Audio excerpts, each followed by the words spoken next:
So, Mike, here we are in our lovely home area with our nice badge and lovely setup. But one person who never has the luxury of this is Mike Cansfield. And for those who don't know, Mike is going to be stepping down from DFR commentary at the end of the season, or certainly from doing as many as he has before. And we're going to miss him, aren't we? We certainly are. Fantastic guy, really dedicated, gets to 99% of the away games. He's really clocked up the miles over the last sort of 10 seasons or so, and he's going to be a big miss. So what we thought we'd do is we'd go wander around Blackwell Meadows here and see what people think of the effort that Mike's put in and how much they appreciate all of the work that he's put in over the last 10 seasons to bring away day commentaries, and we've still never missed one in those 10 seasons. So let's go and see what tributes are out there for Mike. We'll always remember the Walsall game. Fantastic day. Danced around the living room when I heard the result, when I listened to the equaliser go in. All right. Well, fantastic dedication to travel to every away game, virtually every away game over the years. It's fantastic. We would have struggled without him, definitely. And we're just very grateful for his efforts. Hi Michael, I've done a lot of games with you over the years. I know it's going to be back a few years, and it's always been a pleasurable experience. But one memory I always have was the Leamington away game. I know you'll remember that vividly. We were having problems with the Wi-Fi in that very low shed they had, and we ended up doing for the very first time remote radio broadcast, and we walking around the pitch, and these are me holding on the batteries and the boxes, you with your microphone and so forth. But what was memorable about it was the fact that we walking around, but we were getting beat. And Tomo scored that memorable hat-trick with the late goal, and we were actually walking down the side when it happened, and the roars around us, it was something I'll always remember. The fans at home were getting a real, should we say, a fans sound bite, because they were there, because they were all around us cheering Tomo's winning goal in that 3-2 win. So it's been a pleasure over the years working with you. All the best. Hiya Michael, I just wanted to take this moment, just while I'm stood in the packed-in shed, just to say congratulations and thank you for all your support and contribution over the years. It's been an absolute godsend to have somebody like yourself who'll travel to all of the away matches on a cold Tuesday night in the middle of winter. And seeing as I'm the person who puts together all the away video editing of the goals and everything, I've even got to a point where I think I now understand what all your oohs and ahs actually mean, and I've managed to interpret them into the commentary quite nicely. But in all seriousness, just want to wish you all the best for the future, and thanks again for everything you've done for Darlington Football Club, and best wishes. Cheers Michael, thank you.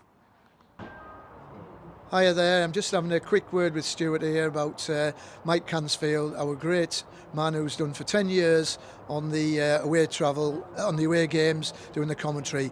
Mike, it's been much appreciated, you've done a fantastic job, a hard job, but hopefully in your retirement, and hopefully we get to meet with you there. Like I said, I always have a chat with you when I'm at away games. You've done really well. Good luck, mate. Hi Mike, David here. Thank you so much for all of the time, effort and commitment you put into Darling over the years. It's really appreciated. Been a fantastic asset to the club, and you'd be sadly missed. All the best for the future, Mike. Take care. Michael, many thanks for everything you've done over the last 10 years or so. You popped up in some amazing places, travelled a huge amount of miles, and everybody is grateful for what you've done. Whether it was that Tuesday night at Chorley, Michael, you know which one I mean.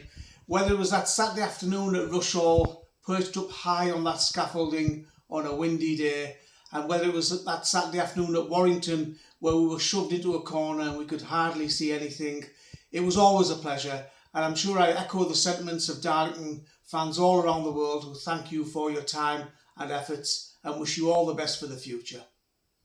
Well, that was wholesome, wasn't it? And that was nice. And what a fantastic job he's done, Mike. And thanks to everyone who spoke to us as well. And over to you, Mike. We'll get close to wrapping up. What's your Mike tribute? Just to say again what a fantastic and dedicated volunteer he's been over the past 10 seasons. There won't be many Darlo fans who've clocked up the number of miles, especially when they're then going to be working when they get there, and taking all of the equipment down with him, and overnight stay sometimes as well, I think. It's just a massively dedicated volunteer, fantastic example to the rest of us. And yeah, as I said at the start of this, we're really going to miss him. And just thank you for everything, Mike. Yeah, we wish you all the best, Mike. That's the first thing, and don't be a stranger. We hope that we still got you on the odd game here and there next season. But as you say, I mean, tens of thousands of miles out of his own pocket, under his own steam. Quite often gets there and works in isolation. He's a one-man fire hazard with all the electrical equipment he's got. He's got his own generator there. He's got all his own equipment there that he's paid for out of his own pocket. And has been part of some unique moments as well. I mean, I'll never forget doing we were both at Walsall away for that last minute Joe Wheatley equaliser. He went to Whitby, did the Whitby game. So great character, great, unique commentator. And we do our little bit home here, but for most Darlo fans, honestly, it's not me and you that they think about when they're thinking of Darlo Fans Radio. It's Mike Cansfield. Because quite possibly, yeah. And I mean, you've mentioned it there, like, you and I do every home game, but the important thing is there's two of us, and as you said there, Mike very often is doing it on his own. No fancy desk, no fancy badge. He just gets to a ground and he finds a seat that they've let him sit in, and he gets on with it. And it's such a difficult thing to commentate on your own for 90 minutes. I've done it a few times, and he does it a lot. And it's a special skill that he's got, and we really appreciate it. All the best, Mike. Who do you think we should give the last word to? I think we should give the last word to Mr. Cansfield. I agree. He's got away. He's nicked it away again. He's played it a little bit too far wide of Salkill. Can he keep it in? He's got a chance to put a cross in. Comes across. He's on the edge of the box. He falls to Hatfield. Hatfield scores an absolute worldie. What a shot on the edge of the box, and he's taking his shirt off. Pump it in. There goes. In it goes. Looking for Galbraith finds Coleman. Oh, the goal! Oh, the goal from Nathan Coleman! He comes on and scores. He knew it.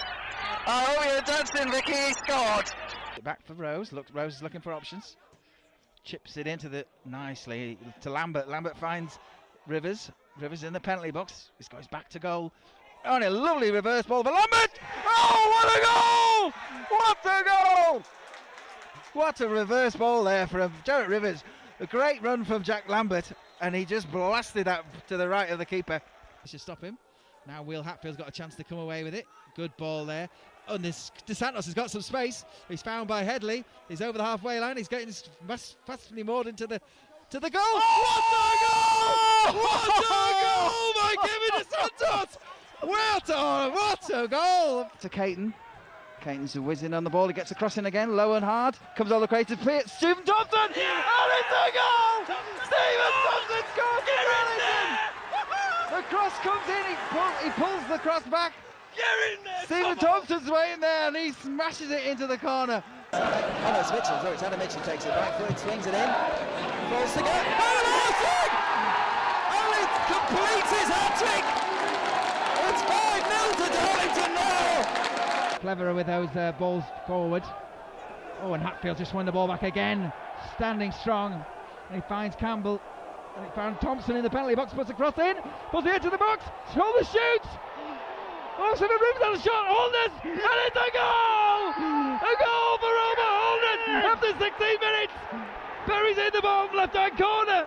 On Monday with Walsall, they led for most of the game here, but until the last 20 seconds it looked like they were out. Michael Cansfield, you've been all over the country watching these. How's that? That is beautiful! What a result! So deserved. Thought it was going to be ripped from our hands, and then whoever scored that goal by that manager